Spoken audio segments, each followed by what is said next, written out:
My dear students, hello. I welcome you all in our series of lectures on cybersecurity. Today, we are going to discuss about social and ethical issues of information security. So, let us start with it. Ethics is a field of study that is concerned with distinguishing right from wrong and good from bad. It analyzes the morality of human behaviors, policies, laws and social structures. Ethicists attempt to justify their moral judgments by reference to ethical principles of theories that attempt to capture our moral intuitions about what is right and wrong. The two theoretical approaches that are most common in ethics are consequentialism and deontology. Consequentialist approaches assume that actions are wrong to the extent that they have bad consequences, whereas deontological approaches assume that people have moral duties that exist independently of any good or bad consequences that their actions may have. Ethical principles often inform legislation, but it is recognized in ethics that legislation cannot function as a substitute for morality.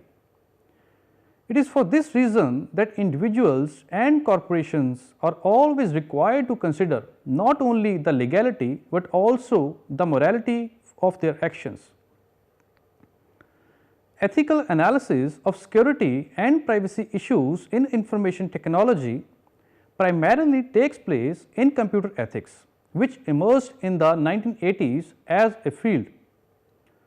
Computer ethics analyzes moral responsibilities of computer professionals and computer users and ethical issues in public policy for information technology development and use. It asks such questions as, is it wrong for corporations to read their employees' email, or is it morally permissible for computer users to copy copyrighted software, or should people be free to put controversial or pornographic content online without censorship? Ethical issues and questions like these require moral or ethical analysis in which the moral dilemmas contained in these issues are clarified and solutions are proposed for them. Moral analysis aims to get clear on the facts and values in such cases, and to find a balance between the various values, rights and interests that are at stake, and to propose or evaluate policies and courses of action. Now, the moral importance of computer security.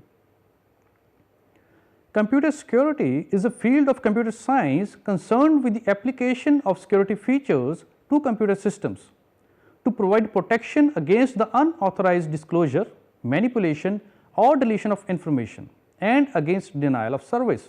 The condition resulting from these efforts is also called computer security. The aim of computer security professionals is to attain protection of valuable information and system resources. A distinction can be made between the security of the system resources and the security of information or data. The first may be called system security and the second information security or data security. System security is the protection of the hardware and software of a computer system against malicious programs that sabotage system resources. Information security is the protection of data that resides on disk drives on computer systems or is transmitted between systems. Information security is customarily defined as concerned with the protection of three aspects of data: confidentiality, integrity and availability. Now, how does computer security pose ethical issues? As explained earlier, ethics is mostly concerned with rights, harms and interests. We may therefore answer this question by exploring the relation between computer security and rights, harms and interests. Now, the important questions are: what morally important benefits can computer security bring? What morally important harms or violations of moral rights can result from a lack of computer security? Or can computer security also cause harms or violate rights instead of preventing and protecting them? A first and perhaps most obvious harm that can occur from breaches of computer security is economic harm. When system security is undermined, valuable hardware and software may be damaged or corrupted and service may become unavailable, resulting in losses of time, money and resources. Breaches of information security may come at an even higher economic cost. Valuable data may be lost or corrupted that is worth much more than the hardware on which it is stored, and this may cause severe economic losses. Stored data may also have personal, cultural or social value as opposed to the economic value that can be lost when data is corrupted or lost. Any type of loss of system or data security is moreover likely to cause some amount of psychological or emotional harm. Breaches of computer security may even cause grave harms like injury and death. This may occur in so-called safety critical systems, which are computer systems with a component or real-time control that can have a direct life-threatening impact. Examples are computer systems in nuclear reactor control, aircraft and air traffic control, missile systems and medical treatment systems. The corruption of certain other types of systems may also have life-threatening consequences in a more indirect way. These may include systems that are used for design, monitoring, diagnosis or decision making. For instance, systems used for bridge design or medical diagnosis. Compromises of the confidentiality of information may cause additional harms and rights violations. Third parties may compromise the confidentiality of information by accessing, copying and disseminating it. Such actions may first of all violate property rights, including intellectual property rights, which are rights to own and use intellectual creations such as artistic or literary works and industrial designs. The information may be exclusively owned by someone who has the right to determine who can access and use the information, and this right can be violated. Second, compromises of confidentiality may violate privacy rights. This occurs when information that is accessed includes information about persons that is considered to be private.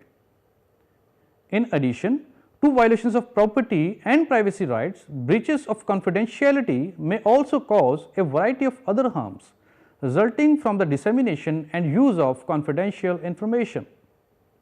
For instance, dissemination of internal memos of a firm damages its reputation and compromises of the confidentiality of online credit card transactions undermines trust in the security of online financial transactions and harms e-banking and e-commerce activity.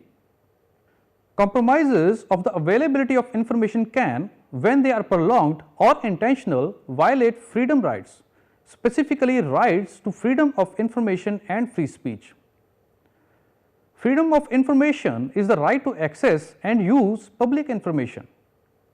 Shutting down vital information services could violate this right to information. In addition, computer networks have become important as a medium for speech. Websites, email, bulletin boards and other services are widely used to spread messages and communicate with others. When access to such services is blocked, for instance through denial of service attacks or hijackings of websites, such acts are properly classified as violations of free speech. Computer security measures normally prevent harms and protect rights, but they can also cause harm and violate rights. Notably, security measures may be so protective of information and system resources that they discourage or prevent stakeholders from accessing information or using services. Security measures may also be discriminatory. They may wrongly exclude certain classes of users from using a system or may wrongly privilege certain classes of users over others. Next is ethical issues in computer security. Number 1, hacking and computer crime. A large part of computer security is concerned with the protection of computer resources and data against unauthorized intentional break-ins or disruptions. Such action is often called hacking. Hacking is the use of computer skills to gain unauthorized access to computer resources. Hackers are highly skilled computer users that use their talents to gain such access and often form communities or networks with other hackers to share knowledge and data. Hacking is often also defined more negatively as the gaining of such unauthorized access for malicious purposes, to steal information and software or to corrupt data or disrupt system operations. Self-identified hackers, however, make a distinction between non-malicious break-ins, which they describe as hacking, and malicious and disruptive break-ins, which they call cracking. Self-identified hackers often justify their hacking activities by arguing that they cause no real harm and instead have a positive impact. The positive impact of hacking, they argue, is that it frees data to the benefit of all and improves systems and software by exposing security holes. These considerations are part of what has been called the hacker ethic or hacker code of ethics, which is a set of principles that guide the activity of many hackers. Such principles include convictions that information should be free, that access to computers should be unlimited and total, and that activities in cyberspace cannot do harm in the real world. The belief that information should be free runs counter to the very notion of intellectual property and would imply that creators of information would have no right to keep it to themselves and have no opportunity to make a profit from it. It would moreover fundamentally undermine privacy and would undermine the integrity and accuracy of information, as information could be modified and changed at will by anyone who would access it. There are many varieties of computer crime and not all of them compromise computer security. There are two major types of cybercrime that compromise computer security: cyber trespass, which is defined as the use of information technology to gain unauthorized access to computer systems or password protected websites, and cyber vandalism, which is the use of information technology to unleash programs that disrupt the operations of computer networks or corrupt data. Number 2, cyber terrorism and information warfare. A recent concern in computer and national security has been the possibility of cyber terrorism, which is defined as the execution of politically motivated hacking operations intended to cause grave harm, that is, resulting in either loss of life or severe economic loss or both. The possibility of major attacks on information infrastructure intending to debilitate or compromise this infrastructure and harm economic, industrial or social structures dependent on it has become a major concern since the 9/11 attacks. Such attacks could be both foreign and domestic. Controversy exists on the proper scope of cyber terrorism. Where should the boundaries be drawn between cyber terrorism, cybercrime and cyber vandalism?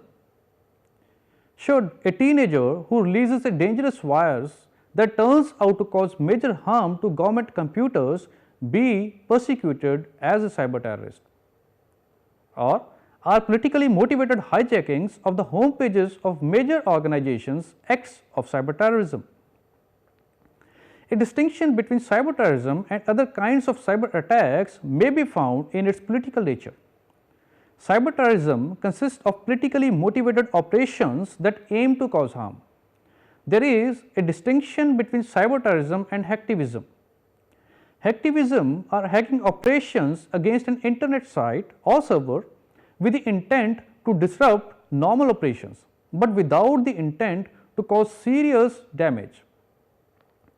Hacktivists may make use of email bombs, low-grade viruses and temporary homepage hijackings. There are politically motivated hackers who engage in a form of electronic political activism that should be distinguished from terrorism.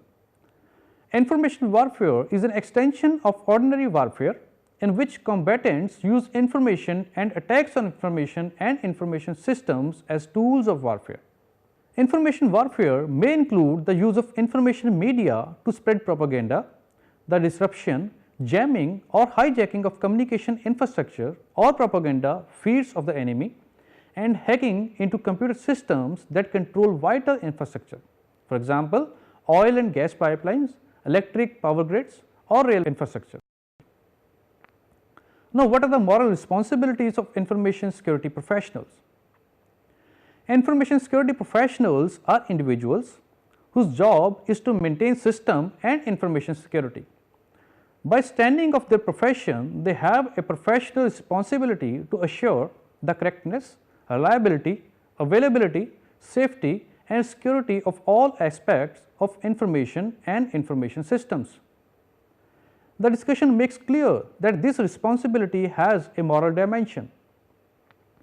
Professional activities in computer security may protect people from morally important harms, but could also cause such harms and may either protect or violate people's moral rights. In case of safety critical systems, the decisions of important security professionals may even be a matter of life or death. That information security professionals have moral responsibilities as part of their profession is reflected in codes of ethics used by various organizations for computer and information security. These codes of ethics rarely go into detail, however, on the moral responsibilities of information security professionals in specific situations. For instance, the Code of Ethics of Information Systems Security Association, an international organization of information security professionals and practitioners, only states that members should perform all professional activities and duties in accordance with all applicable laws and the highest ethical principles, but does not go on to specify what these ethical principles are or how they should be applied and balanced against each other in specific situations. For information security professionals as well as for other computer professionals who have a responsibility for computer security, a code of ethics clearly is not enough. To appreciate the moral dimension of their work and to cope with moral dilemmas in it, they require training in information security ethics. Such training helps professionals to get clear about interests, rights and moral values that are at stake in computer security, to recognize ethical questions and dilemmas in their work, and to balance different moral principles in resolving such ethical issues. Number 3, information privacy and ethics. What is privacy and why is it important? In Western societies, a broad recognition exists of a right to personal privacy. The right to privacy was first defended by the American justices Samuel Vaughan and Louis Brandeis, who defined privacy as the right to be let alone. Privacy is a notion that is difficult to define, and many more precise definitions have since been presented. Often, the right to privacy is defined as the right of individuals to control access or interference by others into their private affairs. Privacy is held to be valuable for several reasons. Most often, it is held to be important because it is believed to protect individuals from all kinds of external threats such as defamation, ridicule, harassment, manipulation, blackmail, theft, subordination and exclusion. It has also been argued that privacy is a necessary condition for autonomy. Without privacy, people could not experiment in life and develop their own personality and own thoughts, because they would constantly be subjected to the judgment of others. The right to privacy has also been claimed to protect other rights such as abortion rights and the right to sexual expression. Privacy, moreover, has been claimed to have social value in addition to individual value. It has, for instance, been held to be essential for maintaining democracy. The right to privacy is not normally held to be absolute. It must be balanced against other rights and interests such as the maintenance of public order and national security. Privacy rights may also vary in different contexts. There is, for example, a lesser expectation of privacy in the workplace or in the public sphere than there is at home. An important principle used in privacy protection in Western nations is that of informed consent. It is often held that citizens should be informed about how organizations plan to store, use or exchange their personal data, and that they should be asked for their consent. People can then voluntarily give up their privacy if they choose. Number 4, information technology and privacy. Privacy is a value in modern societies that corresponds with the ideal of the autonomous individual who is free to act and decide his own destiny. Yet, modern societies are also characterized by surveillance, a practice that tends to undermine privacy.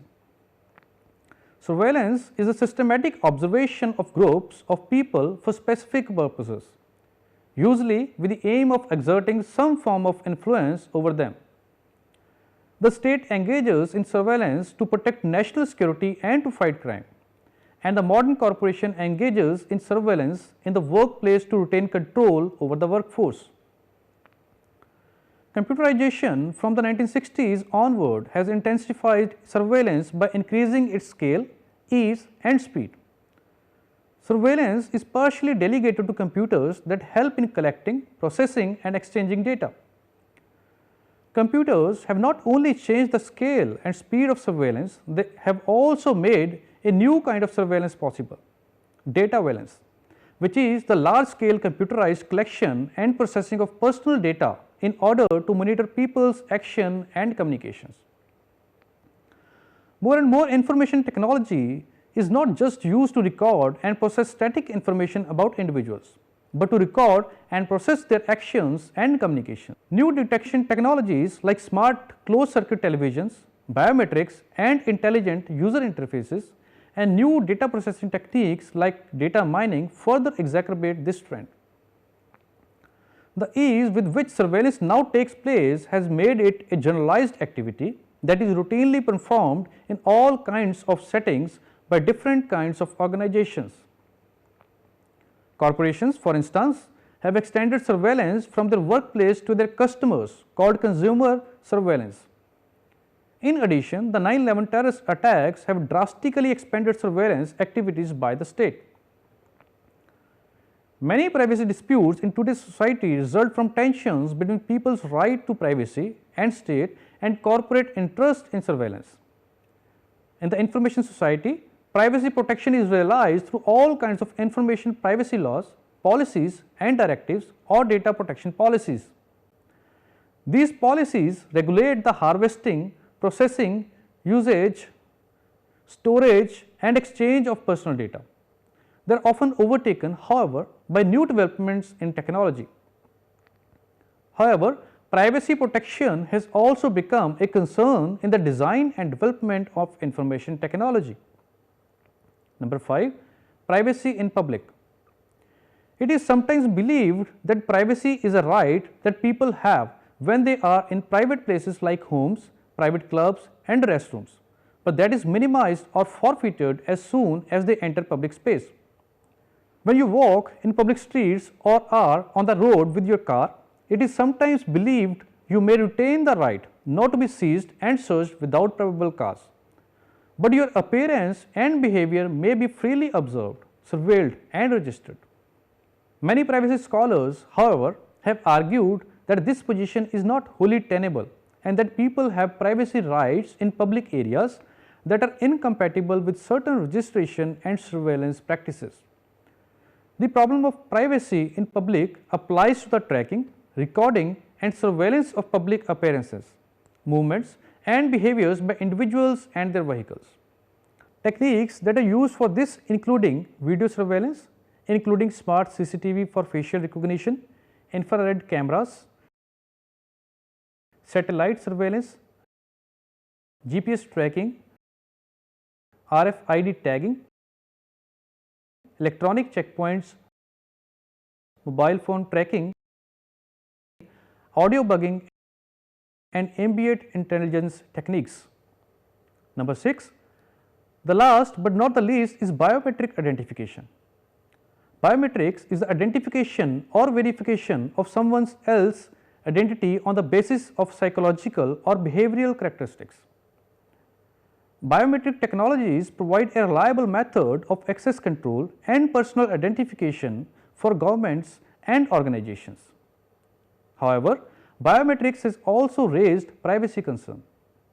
Widespread use of biometrics would have the undesirable effect of eliminating anonymity and pseudonymity in most daily transactions, because people would leave unique traces everywhere they go. Moreover, the biometric monitoring of movements and actions gives the monitoring organization insight into a person's behaviors, which may be used against that person's interests. In addition, many people find biometrics distasteful because it involves the recording of unique and intimate aspects of a person, and because biometric identification procedures are sometimes invasive of bodily privacy. The challenge for biometrics is therefore to develop techniques and policies that are optimally protective of personal privacy. With this, our today's lecture is over. Concluding the lecture, we have learnt about what are ethics, importance of computer security and various social and ethical issues. Hope today's lecture is clear to you. In the next lecture, we shall learn about information security management. Till then, goodbye, have a nice day.